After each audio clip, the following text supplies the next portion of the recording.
자, 넷플릭스 오리지널 영화 파반느 보고 왔습니다. 영화 탈주, 삼진그룹 영어 토익반을 찍은 이종필 감독님의 영화죠. 탈주랑 삼진그룹 보신 분들은 알겠지만 기대하기 어렵잖아요. 많이 실망할 각오하고 봤는데요. 파반느를 보고 이런 사람이 왜 탈주랑 삼진그룹 영어 토익반을 만들었지? 라는 생각을 했습니다.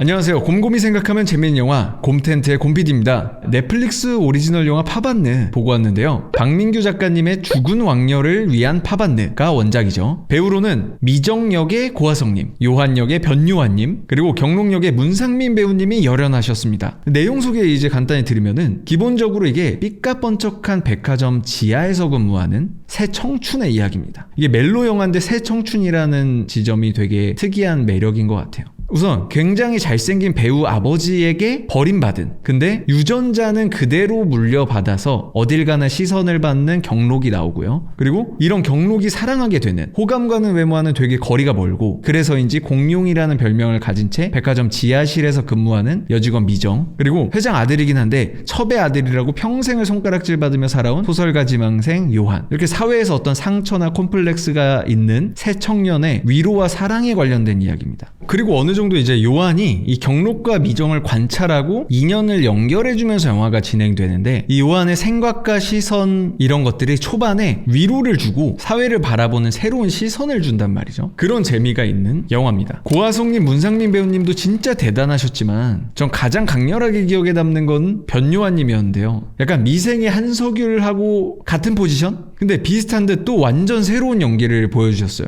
이 박민규 작가님의 글이 통통 튀는 유머가 담겨있기로 유명하대요. 근데 이런 작가님의 통통 튀는 유머를 보여주는 창이 이번에는 이 변요한님이 연기하신 그 요한 역이 아닌가라는 생각이 듭니다. 그런 장면이 있어요. 예를 들어서 경록에게 친화력 좋게 이제 다가가고 장난치는 장면들이 있는데 이게 다 너무 재밌어요. 행동도 부산스럽게 막 움직이면서 키스했어? 하니까 아니라는 식으로 말하니까 이런 씨발 하면서 쭉 사라지거든요. 이런 호흡이라던가 이 연기의 이제 블로킹이라던가 이런 것들이 너무 자연스럽고 재밌었습니다. 또 이게 되게 다양한 방식의 코미디 연기 호흡이 나와요. 그런 것들이 고민을 많이 한 티가 나고 다 새로운 방식으로 전달됩니다. 그래서 이 요한이 되게 중요한데, 요한은 일단 우리가 흔히 봐왔던 이 극을 전개시키기 위한 주인공들의 소모적인 친구 역으로 나오는 건 아니에요. 이 점이 굉장히 좋은데, 이 영화는 로맨스입니다. 기본적으로 로맨스 이야기는 주인공이 당연히 남녀. 근데 제가 새 주인공의 이야기라고 말씀드린 이유는 요한은 로맨스의 당사자가 아닌데도 이 영화에서 엄연한 주인공 중에 한 사람이란 말이죠. 이 영화를 보신 분들은 모두가 납득하실 거예요. 그래서 이 요한이 현대사회의 청년들 중 큰 유형을 대변하고 있단 말이죠. 그 중에서 방어적이고 회피적인 모습을 갖고 있는 그런 우리들의 모습을 잘 보여주는 캐릭터입니다. 보면은 요한이 계속 거짓말을 해요. 막 자잘한 거짓말들도 하고, 특히 경록과 미정이 사촌지간이라고 막 거짓말하면서 사람들의 어떤 이야기의 시작을 끊어버리는 장면이 있는데, 이 거짓말이 자신이 상처를 안 받기 위해서 하는 거거나 주변에 자기가 소중한 사람들을 융통성 있게 지키기 위해서 쓰여요. 그 기본적으로 정서가 따뜻한데, 보면은 저 백화점 사회는 참 가혹하거든요. 근데 그게 우리 사회잖아요. 근데 이런 사회는 가혹하다 보니까 우리가 솔직해지기 어렵고 거짓말하면서 살아가야 한다는 걸 보여주는 것 같아요. 근데 이 거짓말이 되게 떳떳한 행동은 아니지만 사람들이 너무 잔인하고 사회가 가혹하다 보니까 이 거짓말을 해버리는 게 더 쉬운 길인 거죠. 근데 저는 이게 나빠 보이진 않고 융통성 있다 이런 생각이 들더라고요. 그리고 경록 미정의 서사를 사람들이 알았다면 그런 이야기 대본 나오지 않을까요? 와, 미남과 추녀 만났네, 뭐 미녀와 야수의 반대네, 이러면서 잔인한 말 쏟아낼 거 아니에요. 그러니까 그게 듣기 싫은 거야. 그리고 그들이 상처받을 게 뻔히 보이는 거죠. 그래서 편하게 거짓말하는 거예요. 그들을 지켜주는 방법으로. 그리고 요한에 대해 더 알아보자면, 요한이 왜 미정과 경록과 가까워졌는지, 왜 그들에게 관심을 갖는지 켄터키 호프집에서 사장님하고 대화하는 장면이 나와요. 사장님에게 그걸 변명할 필요는 없지만 제 생각엔 그냥 누군가 물었을 때 툭 나오는 어떤 거짓말들을 자동으로 보여주는 장면이었다고 전 생각했는데, 왜 그들의 관심 갖고 뭐 잘해줘? 뭐 불쌍해? 뭐 라는 질문이라도 들었을 때 요한이 이렇게 말하지 않을까? 하는 거짓말들을 전 쏟아낸 거라고 생각해요. 그러니까 기본적으로 방어적인 거야. 회피적인 거고. 근데 회장 아들이라는 소문이 초반에 나오는데, 이것도 우리가 얘가 하도 거짓말하니까 거짓말인가? 하면서 보는데 이건 거짓말이 아니었단 말이죠. 진실인데 보면은 그걸 막 다른 거짓말로 덮거나 이러지 않아요. 그러니까 그거를 거짓말로 즐기나 보다 했는데 왜 그런가 봤더니 제 생각에는 첩의 아들인 자신이 여기 백화점에서 지금 일하고 있고 이 소문이 막 퍼져서 아버지 귀에 들어가길 바라는 그런 아버지에게 자기 존재를 확인받고 싶고 자신이 여기 존재한다는 걸 인정받고 싶은 그런 마음이 아니었을까? 회피적이고 방어적인 요한이 용기를 낸 어떤 순간일 수 있다는 거죠. 근데 이게 어떻게 되냐면 결국에는 이 진심이나 이 진실이 외면당하고 상처로 돌아온단 말이죠. 그래서 술과 약을 과복용하다가 이제 실려가게 되는데, 그러니까 이런 요한의 모습을 통해서 제 생각에는 상처받지 않으려고 웃음을 띤 가면 뒤에 숨거나 이제 또 진심을 드러내지 않고 거짓말로 대충 수습하면서 회피하는 우리 모습들을 잘 보여주려는 게 아닌가? 그리고 심지어 우리는 그러다가 어떻게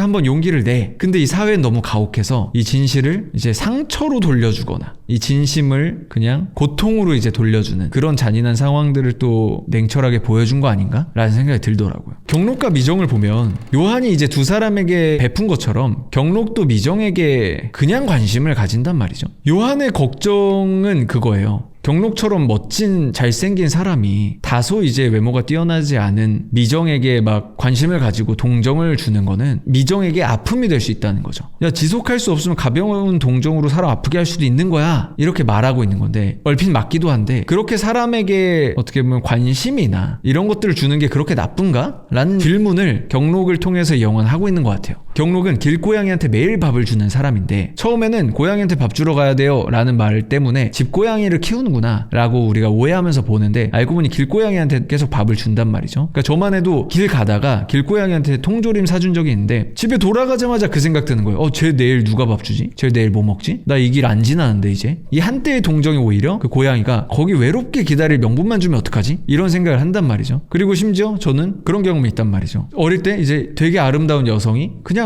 아무 감정 없는 호의, 그냥 무의미한 호의를 베풀었는데 이거 그린라이트 아니야? 그리고 그런 커뮤니티 글들도 많잖아요. 님 오늘 누가 이랬는데 이거 그린라이트임 아님? 이런 글들이 많은 것처럼 누군가의 이제 호의가 특히 아름답거나 멋진 분들의 호의가 이런 오해를 불러일으키고 그게 괜히 혼자 기대했다가 상처받는 그런 상황들이 올 수 있단 말이죠. 경록은 근데 길고양이를 매일 밥 줘요. 그리고 비 오는 때 우산 씌워놓고 기본적으로 이런 관심, 동정으로 시작해서 그게 자신의 루틴이 되고 계속된 어떤 애정과 사랑으로도 가는 사람인 거예요. 그런 모습을 통해서 우린 또 많은 걸 느끼고 배운 것 같아요, 영화에서. 미정은 또 어떤 사람이냐? 경록이 사랑할 만한 가치가 있고 사랑하게 될 만한 사람이에요. 그녀가 좋아하는 걸 보면은 취향의 깊이나 가치가 굉장히 뛰어난데 이런 게 외모에 가려져서 저평가받는 사람이에요. 입사 성적이 1등일 만큼 유능하고 똑똑하고 여기저기 부서 이동 당해도 묵묵히 자리를 지킬 만큼 되게 굳센 심지를 가지고 있고 책을 많이 읽어서인지 경록에게 인디언 이야기를 통해서 뭐 기억에 남는 조언을 해준다거나 이런 지적인 따뜻함도 가지고 있어요. 그리고 레디시, 그 서양무 그걸 활용해서 우리나라 전통적인 무김치를 할 수 있을 만큼 되게 창의적인 조합도 할 줄 아는 사람이고 클래식의 가치와 매력을 되게 가슴 깊이 이해하고 즐기는 사람, 되게 멋진 사람인데 이게 외모 탓인지 별명이 지하실의 공룡이란 말이에요. 근데 사회에서 이런 상황에 있는 사람들은 독해지고 오히려 이제 요한처럼 방어적이고 회피하고 공격성도 띈 안타까운 상황도 생길 수도 있고 그럴 수 있는데 미정은 자신의 어떤 그런 걸 잘 지키는 사람이에요. 되게 귀한 사람인데 전 그래서 별명이 공룡일 수도 있다는 생각도 들어요. 공룡은 사실 멸종했기 때문에 이제 볼 수 없는 화석으로만 볼 수 있는 귀한 존재잖아요. 그만큼 이런 지금은 보기 힘든, 현 시대에선 보기 힘든 사람이라는 의미로도 공룡이라고 쓰였을 수도 있고 작가의 의도는, 그리고 이 멸종당한 공룡처럼 미정은 현대사회에는 살아남기 힘든 존재, 멸종당하기 쉬운 존재. 왜냐면 늘 미정의 우산을 가져가가지고 비를 맞는 게 익숙해진 사람이잖아요. 얼마나 유약해요. 그러니까 사람을 상대하는 것보다 비를 상대하는 게 더 편해요. 참 되게 명문이면서도 저는 슬프고 참 그러더라고요. 이 사회에서 이 잔인한 아주 사람들에게 잡아먹히고 멸종당하기 딱 좋은 사람이에요. 그래서 이 고화성님의 목소리로 대사를 들으면 이렇게 마음이 막 몽글몽글해지고 막 그렇더라고요. 저는 이런 사람이 많은 세상이 되면 좋겠다, 좀 그런 생각이 드는 인물입니다.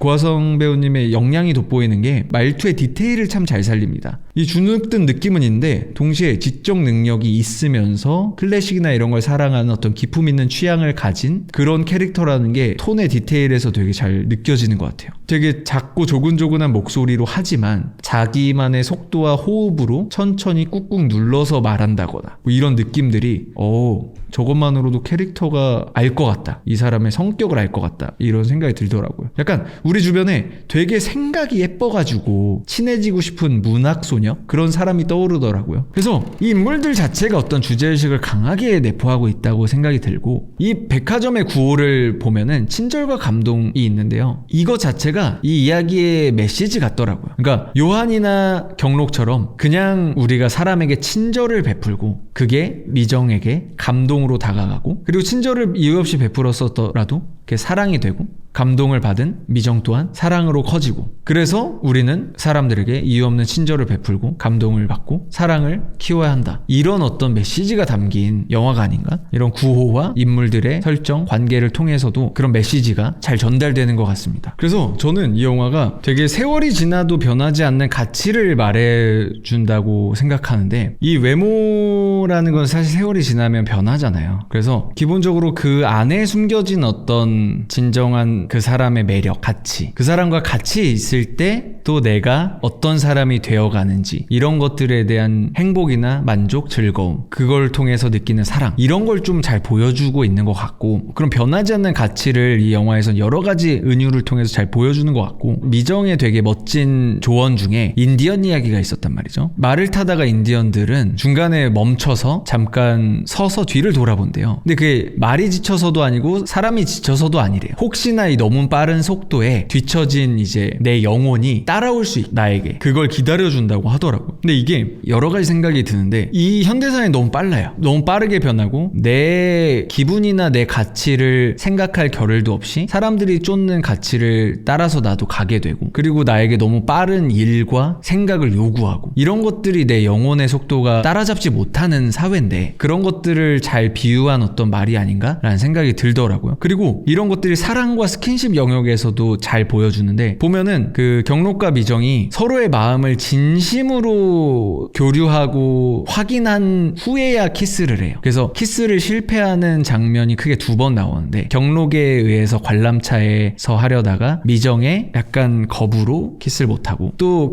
생일 케이크를 같이 불 때 미정이 이번에는 키스를 하고 싶어 하는데 그땐 경록이 그걸 눈치채지 못하고 키스를 하지 못하고, 그리고 방 앞에서, 그 안산 경록의 방 앞에서 라면 먹고 가고 싶다는 그런 말들이 서로 소통되지 못하면서 또 어떤 둘의 육체적인 어떤 스킨십을 방해한단 말이죠. 근데 마지막에 가서야 정류장에서 그 키스를 할 때 보면은 그 전 상황이 경록이 어떤 사랑 없는 원나잇을 한 이후예요. 근데 이 두 사람의 스킨십은 이 마음이 다 따라왔을 때, 마치 영혼을 기다리는 인디언처럼 마음이, 두 사람의 마음이 다 따라와서 만났을 때, 가운데서 두 사람의 마음이 만났을 때 이제 스킨십을 한단 말이죠. 그러니까 이것 또한 모든 게 빠르게 돌아간 이 사회에서 이 사랑이라는 정말 가치 있는 이 개념으로 우리한테 천천히 라는 걸 외치는 거 아닌가? 또 재밌는 거는 이제 그런 고향집에서 경록을 만나러 갈 때 미정이 이제 부감으로 보여지는데, 뛰는 미정을 좀 컴다운 시키듯이 천천히라는 이제 바닥에 붙은 페인트가 이제 강조돼서 보인단 말이죠. 그런 것들로 이 영화에서는 인디언 이야기를 시작으로 변하지 않는 가치, 진정한 사랑의 가치, 우리가 이 사회를 살아가야 되는 이 천천히라는 태도, 이런 것들을 잘 보여주는 게 아닌가. 그래서 좀 이런 영화가 좀 많아져야 되지 않나,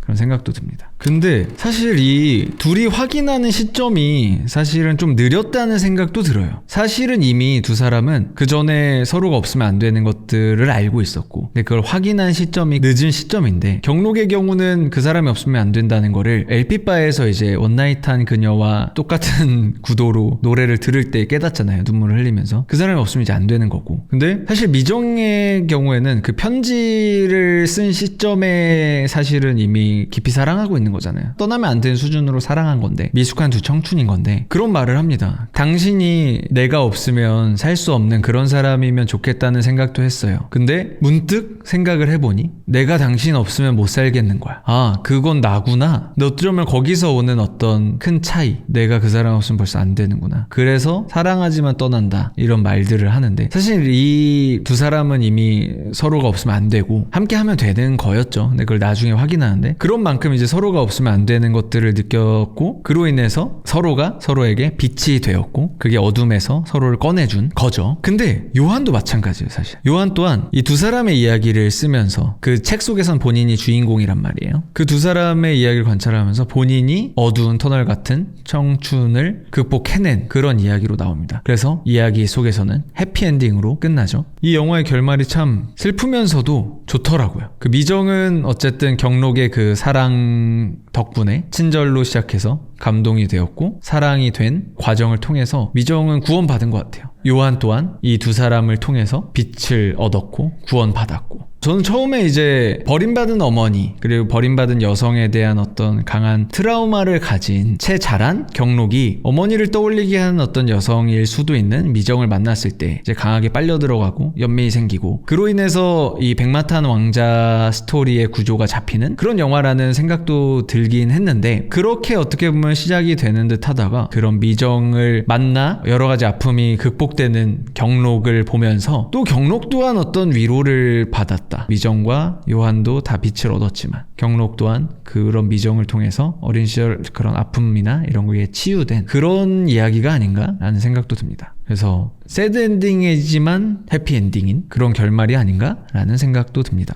그리고 영상미가 일단 너무 예쁘지 않았나요? 촬영 구도, 화려한 세트 뭐 이런 예쁨이 아니라 약간 색감도 고유의 색감을 좀 창출하려고 보정 단계에서 좀 노력한 것 같아요. 좀 유니크하다. 레퍼런스들이 있었겠지만 그리고 의상이나 미술 세트, 소품 로케이션 영역에서 예쁨이 너무 좋더라고요. 예를 들어서 뭐 켄터키 호프집이라던가 백화점 지하 공간을 이제 구현한 거라던가 LP 가게 안에 감상실 그리고 눈 오는 거리랑 정류장 이런 부분들이 어디서 본 듯한 느낌이 좀 그렇게 많진 않은 유니크함이 좀 있는 그런 미장센이 아니었나 라는 생각이 듭니다.